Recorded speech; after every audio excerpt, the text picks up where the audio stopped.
Bismillahirrahmanirrahim. Assalamualaikum warahmatullahi wabarakatuh. Bapak dosen penguji UKIM PPG batch 3 tahun 2022. Perkenalkan, nama saya Suitnyo, mengajar di MAN 1 Tulungagung, Jawa Timur sebagai guru sejarah kebudayaan Islam. Di sini saya akan mengikuti ujian kinerja yang dilaksanakan oleh LPTK Malang sebagai salah satu kewajiban untuk menyelesaikan program pendidikan profesi guru di LPTK UIN Malang. Di sini nanti saya akan membawakan materi tentang masa pemerintahan dari Khulafaur Rasyidin. Berikut video yang pembelajaran yang saya lakukan. Untuk kedepannya mohon kritik dan saran agar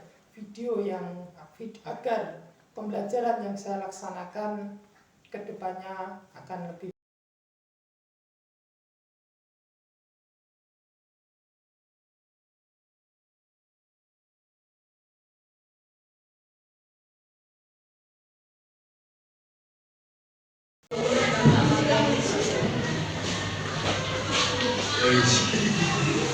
Bismillahirrahmanirrahim. Assalamualaikum warahmatullahi wabarakatuh. Waalaikumsalam warahmatullahi wabarakatuh.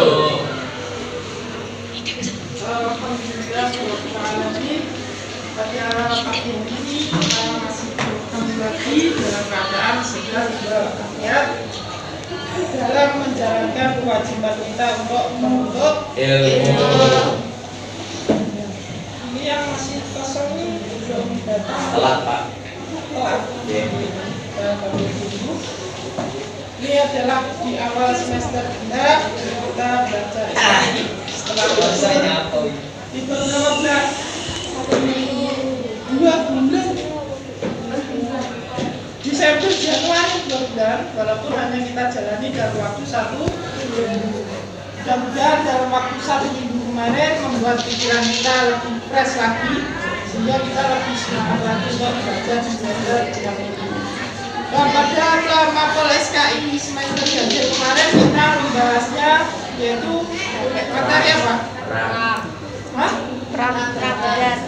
Kita kemarin membahasnya dari bangsa Arab pra-Islam, kemudian proses dakwah Rasulullah dari masa sembunyi-sembunyi sampai terang-terangan sehingga mendapatkan tekanan dari kaum kafir Quraisy, hingga prosesnya hijrah Nabi ke Madinah dan mendirikan pemerintahan Islam di Madinah, kemudian peristiwa Fathul Mekah sampai dengan akhir hayat Rasulullah. Nah, setelah akhir hayat Rasulullah, setelah Rasulullah wafat, apakah dakwah Islam ini terhenti? Berhenti atau lanjut? Siapa yang melanjutkan? Siapa? Para sahabat. Kemudian siapa yang memimpin? Khalifah, yang nanti kita mengenalnya dengan nama Khulafaur Rasyidin. Ada berapa? 4, yaitu dari Abu Bakar As-Siddiq, Umar bin Khattab, Utsman bin Affan, dan Ali bin Abi Thalib. Dan sebelum kita lanjutkan pada materi, sekarang saya akan tayangkan sebuah video yang nanti kalian amati. Setelah itu nanti kita akan membagi menjadi beberapa kelompok untuk melaksanakan diskusi dan pembelajaran. Ya, sekarang dilihat dulu video pembelajarannya. Syiar agama Islam hingga keluar jazirah Arab, menyelamatkan Islam serta meletakkan dasar-dasar kehidupan agama Islam terhadap umatnya. 4 sahabat Nabi yang termasuk Khulafaur Rasyidin itu adalah Abu Bakar As-Siddiq, Umar bin Khattab, Utsman bin Affan, dan Ali bin Abi Thalib. Keempatnya memegang kendali pemerintahan Islam selama kurang lebih 30 tahun. Di video kali ini kita akan menceritakan ringkasan kisah 4 Khulafaur Rasyidin Abdullah bin Utsman atau Abu Quhafa. Abu Bakar adalah anak dari Abu Quhafa dan Ummul Khair yang lahir pada tahun 573 Masehi. Kedua orang tuanya adalah bangsawan dan saudagar yang dihormati masyarakat Quraisy. Abu Bakar sudah bersahabat dengan Nabi sebelum datangnya Islam. Setelah Islam datang, Abu Bakar adalah orang pertama di luar keluarga Nabi yang memeluk Islam. Abu Bakar mengorbankan banyak harta bendanya untuk perjuangan Nabi. Nabi Muhammad SAW memberi gelar Abu Bakar dengan As-Siddiq karena sifat benar. Abu Bakar selalu berkata benar. Dia membenarkan apa yang dilakukan dan dikatakan oleh Nabi Muhammad SAW. Di masa kepemimpinannya yang singkat, Abu Bakar menyelesaikan perpecahan yang terjadi di suku-suku bangsa Arab.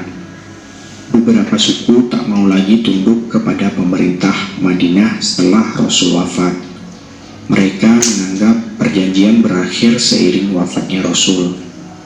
Abu Bakar menyelesaikan perpecahan ini melalui perang Riddah atau perang melawan kemurtadan.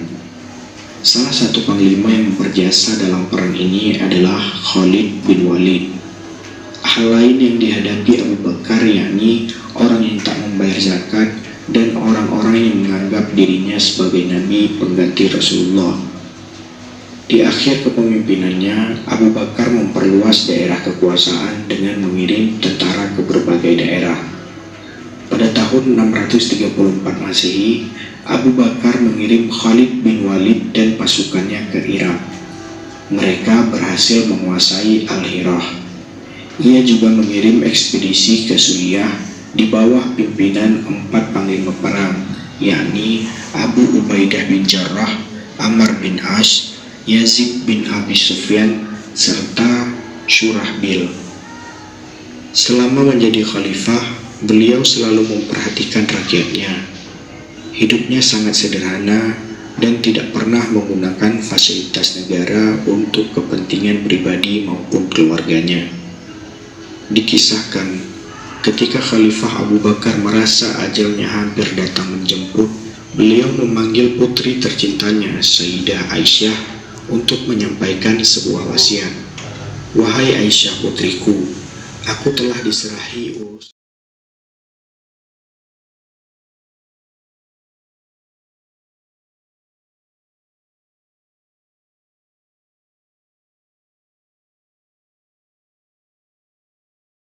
Pembelajarannya sudah, sekarang kita diskusi bersama. Nanti di sini ada 4 dapur, berarti kelompok 1, 2, 3, dan 4.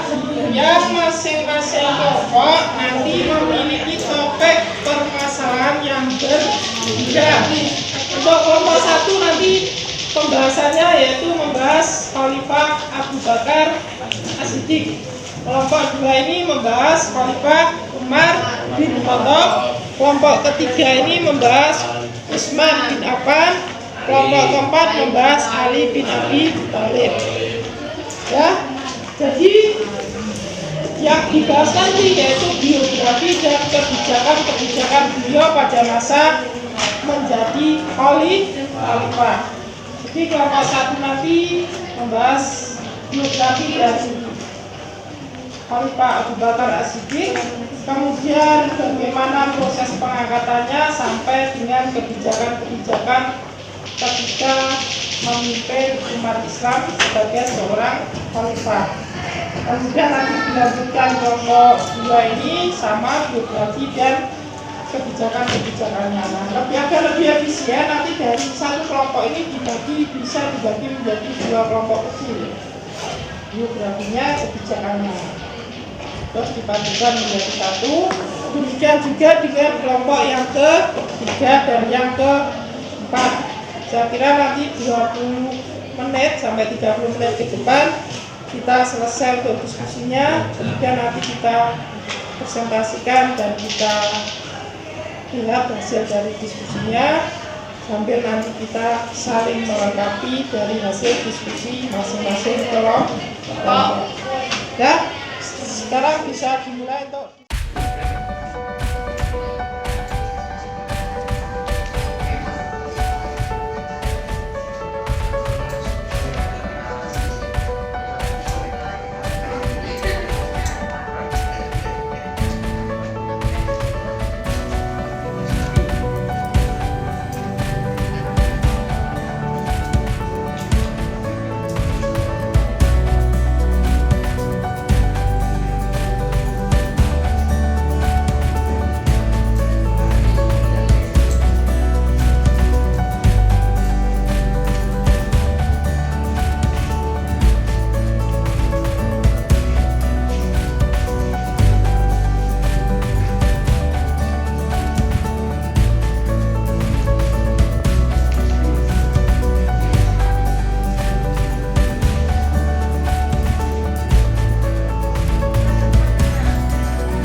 Islam dalam periode Umar bin Khattab.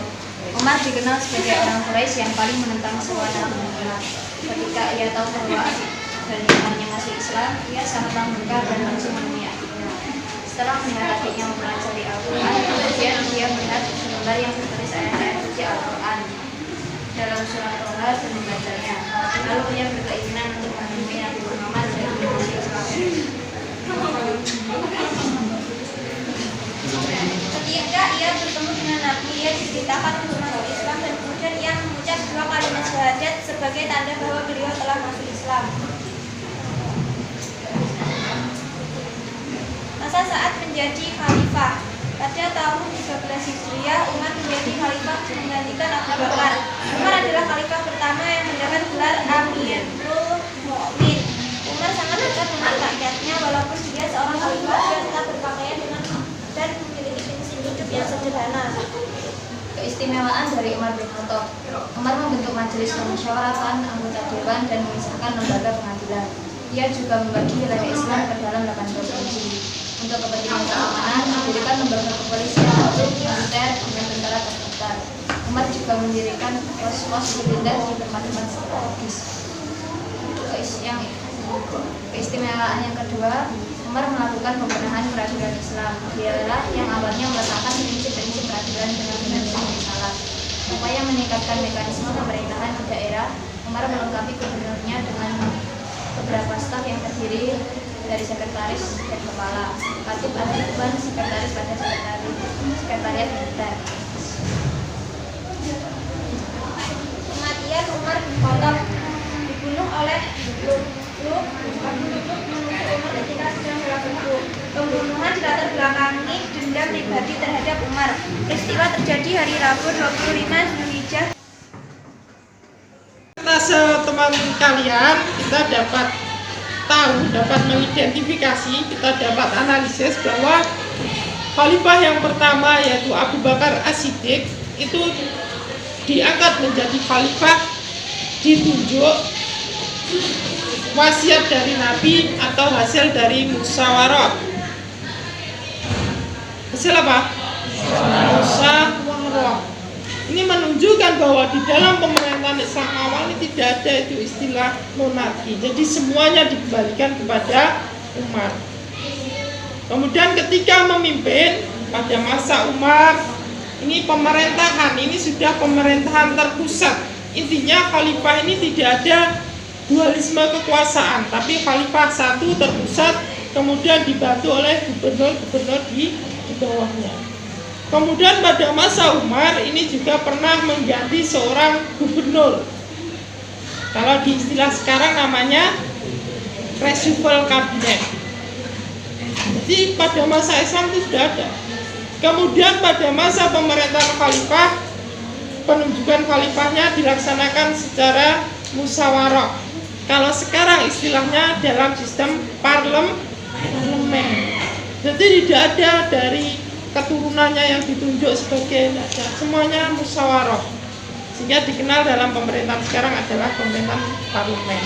Ini menunjukkan bagaimana peradaban Islam pada masa Khulafaur Rasyidin pun diadopsi pada masa sekarang. Itu berarti menunjukkan bahwa pemerintahan Islam saat itu sudah termasuk pemerintahan peradaban yang sesuai dengan keinginan manusia. Kemudian yang tak lebih pentingnya, kita lihat bagaimana para sahabat seperti Umar bin Khattab, Abu Bakar As-Siddiq yang mampu melanjutkan dakwah Nabi Muhammad sehingga membawa Islam sampai ke seluruh penjuru dunia. Bahkan sampai ke Indonesia yang kita sekarang menjadi negara yang memiliki penduduk dengan umat Islam terbanyak di dunia. Dari Abu Bakar, Umar, Utsman, dan Ali sebagai Khulafaur Rasyidin sebagai khalifah ini, kita bisa mengambil hikmahnya bahwa dari mereka kita dapat merasakan dunia Islam, dunia yang penuh kerukunan. Semoga nanti kita mampu menjadi seperti para sahabat-sahabat ini yang secara